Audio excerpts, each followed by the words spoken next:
হরে কৃষ্ণ, রাধাসখী রান্নাঘরে আপনাদের সবাইকে স্বাগতম। তো আজকে আমরা ভগবানের জন্য তৈরি করছি লাউয়ের ঘন্ট। তো এটি খুবই সুস্বাদু একটি আইটেম।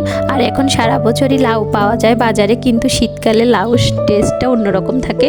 তো এখানে আমি নিয়েছি একটি বড় সাইজের লাউ, কিন্তু আমি এটা সম্পূর্ণ নেব না, অর্ধেকটা নেব। আর নিয়েছি ধনেপাতা, কাঁচামরিচ। তো আমি লাউটাকে খুব ছোট ছোট করে একদম কুচি করে কেটে নিয়েছি, কিন্তু গ্রেট করে নেব না, হাতে কুচাতে হবে।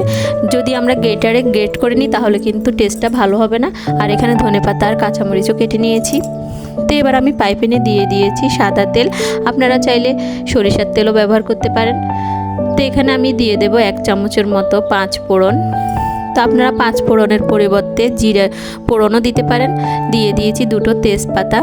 এবার যখন 5 ফোড়ন আর জিরাটা খুব সুন্দর সুগন্ধ বের হবে, তখন আমি এখানে দিয়ে দেব কেটে রাখা সেই লাউগুলো।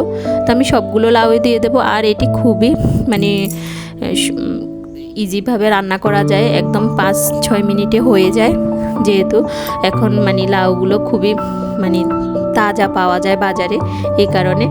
তো এবার আমি একটু নেড়ে চেড়ে এখন আমি দিয়ে দেব পরিমাণ মতো লবণ, আর দিয়ে দেব হলুদ। তো আমার ভিডিওগুলো যদি আপনাদের ভালো লাগে অবশ্যই আমার চ্যানেলটি সাবস্ক্রাইব করবেন, লাইক দিবেন, শেয়ার করে দিবেন। আর আপনাদের যদি কোনো মতামত থাকে তাহলে কমেন্টস করে জানাবেন। তো এবার আমি নেড়েছে ভালোভাবে হলুদ, লবণ, কাঁচামরিচ লাউর সাথে মিক্স করে তারপরে ঢেকে রান্না করব। আর এই রান্নাটাতে কিন্তু আমি বেশি জল ব্যবহার করব না, আমি ঢেকে রান্না করব।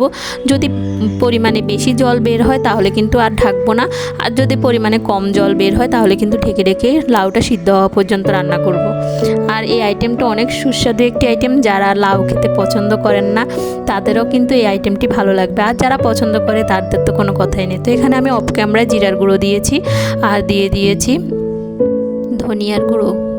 তো এখানে আমি কিছুক্ষণ পর ঢাকনা উঠিয়ে নেড়ে ছেড়ে দিচ্ছি। আর লাউটা হতে কিন্তু বেশি সময় লাগে না। আর এখানে আমার জলটা কিন্তু মিডিয়াম বের হয়েছে, এত বেশি বের হয়নি, এই কারণে আমি ঢেকে ঢেকে সিদ্ধ হওয়া পর্যন্ত রান্না করছি। তো এবার আমি আবারও ঢেকে দেব, যেহেতু আমি এখানে জল ব্যবহার করব না, কিন্তু একটু মাখো মাখো রাখবো। তো এবার এই যে এখানে কিন্তু আমার লাউটা প্রায় হয়ে গেছে। আর যখনই লাউটা সম্পূর্ণ সিদ্ধ হয়ে যাবে তখন আমি এখানে দিয়ে দিয়েছি একটু চিনি। তবে সিদ্ধ হওয়ার আগে চিনি ব্যবহার করবেন না, এতে কিন্তু লাউগুলো শক্ত থেকে যাবে। ভালোভাবে সিদ্ধ হলে তারপরে লাউটার মধ্যে চিনি ব্যবহার করবেন। আর লাউটা কিন্তু বেশি সিদ্ধ করা যাবে না, তাহলে কিন্তু লাউটা টক হয়ে যাবে। কারণ লাউর ডাঁটা এগুলো কিন্তু বেশি সিদ্ধ করলে টক হয়ে যায়। এই যে এখন আমি একটু চেক করে নিয়েছি, খুব ভালোভাবে সিদ্ধ হয়ে গেছে। এখন আমি ধনেপাতা দিয়ে দেব। আমি কিন্তু আর কোনো মশলা ব্যবহার করব না, এখন ধনেপাতা দিয়ে নেড়ে চেড়ে নামিয়ে নেব। তো আমি ধনেপাতাগুলোকে খুব ভালোভাবে মিক্স করে দেব। তো ধনেপাতাটা না দিলে কিন্তু এতটা ভালো লাগে না। আর যেহেতু শীতের সিজন, এখন আমরা প্রায় সব সবজিতেই ধনেপাতা ব্যবহার করব, আর এইটাতে তো স্পেশালি ব্যবহার করবই। এই যে দেখুন কত সুন্দর হয়েছে। তো এবার আমি এটি নামিয়ে নিয়েছি। এই যে লাউর ঘন্ট রেডি হয়ে গেছে। তো এখন আমি এটি ভগবানকে অফার করব।